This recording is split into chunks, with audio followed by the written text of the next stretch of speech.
It is totally possible to lose weight without exercise, and in this video, I'm going to share exactly how to do that. Maybe you have an injury or a medical condition that is preventing you from exercising while you're trying to slim down, or maybe you just don't like to exercise and so you're searching online looking for all the ways to lose weight without exercise. Whatever the case may be, the truth is you can't exercise like crazy and expect to see results if you're eating like crap. So the good news is what your diet is comprised of is way more important than how much you exercise. So in order to lose weight, we have to consume less calories than our body needs for fuel. And so the easiest way to do that is to eat according to calorie density. Now I've got a whole video on this subject and a ton of what I eat in a day videos according to calorie density, so I won't go too much into it, but it's important to understand if you've never heard of this.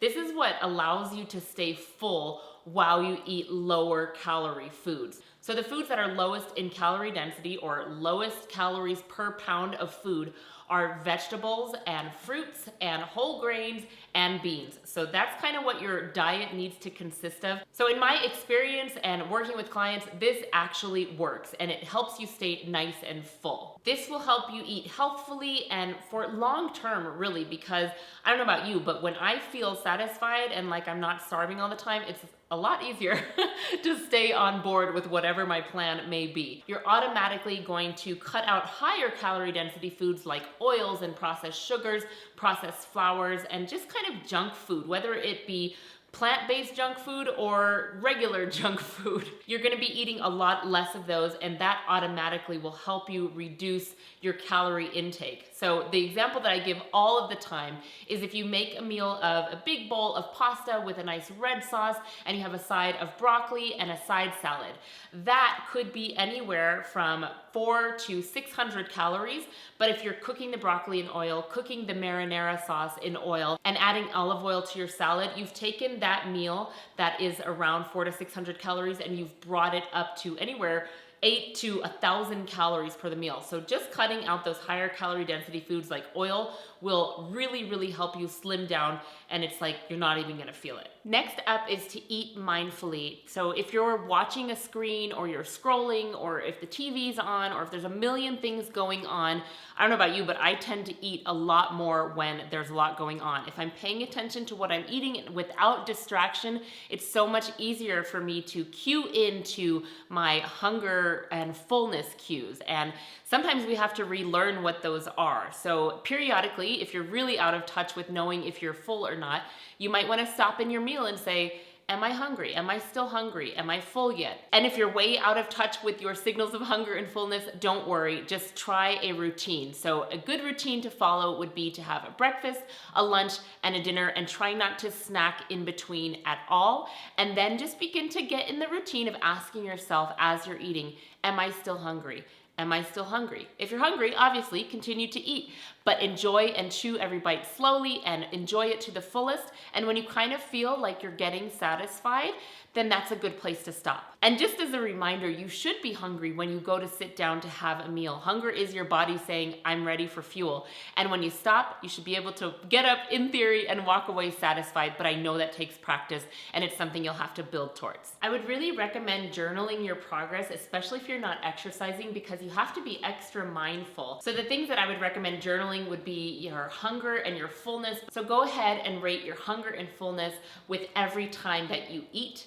And you're gonna be surprised if you're eating according to low calorie density. If you've never done this before, you're gonna be able to walk away from a meal much more satisfied than, previously the way that you ate. Another thing you wanna keep track of is your weight, because you kind of just need to know where you are.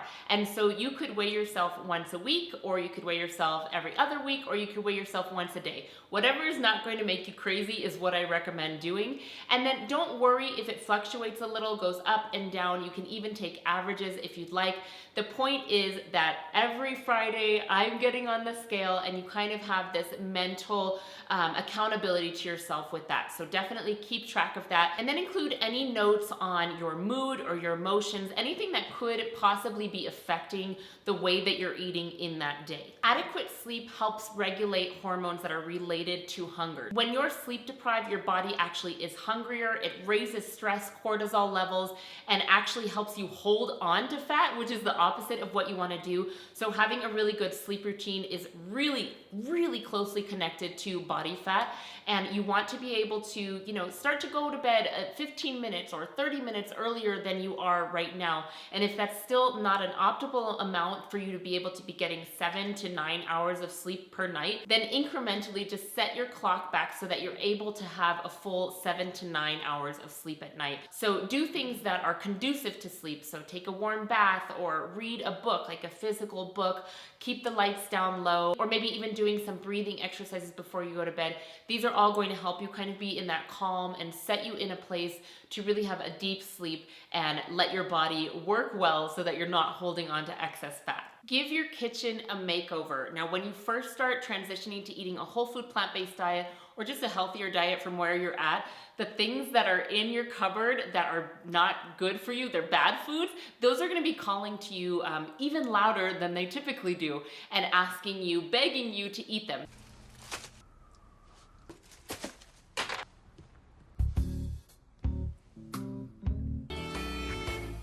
So get rid of them, donate them, give them to a friend, clean it up, and even symbolically just kind of cleaning up your kitchen, your pantry, your fridge, your freezer, and even your house will kind of get you in the right frame of mind. Okay, I'm really doing this, I'm making a serious commitment.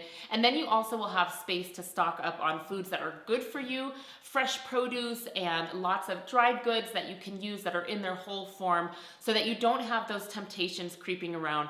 You know how it is when you have a junk drawer and it's just so messy, and then you finally just take 15 minutes and you clean that out and you're like, I can breathe. I have a little bit of order. This is what doing that kitchen makeover will do. And if you share a space with family members who are not on your plan, then carve out like a cupboard or some section of the fridge that is just going to be yours. That way you've got your blinders on and temptation is not so strong of a call, and you're gonna be able to pick from what you've got, which is now gonna be healthy choices, and that's going to help a lot. Maybe consider utilizing intermittent fasting. Now that just means shortening the time in the day that you are eating. So if you're just eating from morning till bedtime, it would be just shortening it ever so slightly. Having kind of a little bit of structure in your day could be helpful, and there's lots of different ways that you can incorporate different styles of intermittent fasting, so look into that if you're interested. But this was one of the things that really helped me when I was trying to lose weight after my last baby, because if I was stopping eating 3 to 4 hours before I went to bed, that would typically be the time I would snack the most. So just cutting that out completely really did help me. And it's hard, yeah, for the first couple days, but then your body gets used to it, and the times that you were used to snacking or that you were hungry before, suddenly your body just gets used to it and you're not hungry anymore, and you just feel so much better, and that will actually aid your sleep if you're going to sleep on a not so full stomach. You've given your body a chance to digest, and now it can rest and repair. So look into that if that's something that you want to consider. It's not like you have to do it, but it's absolutely an option. And before I get to my last point, I do have a video on intermittent fasting that you can watch if you want to just learn a little bit more about it. If you seriously cannot do any exercise, or you've been told by your doctor that you need to refrain from exercising, respect that, of course. But if at some point you can add in physical activity, I highly recommend it, because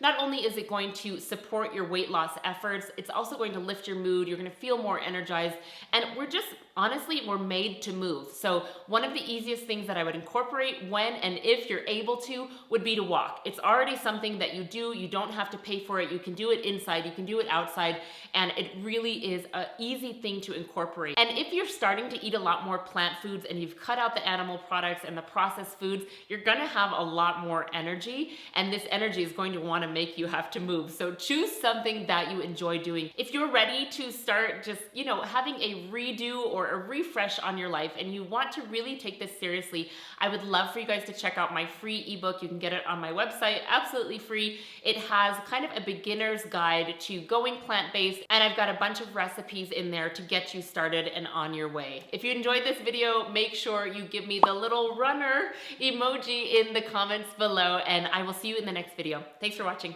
Bye.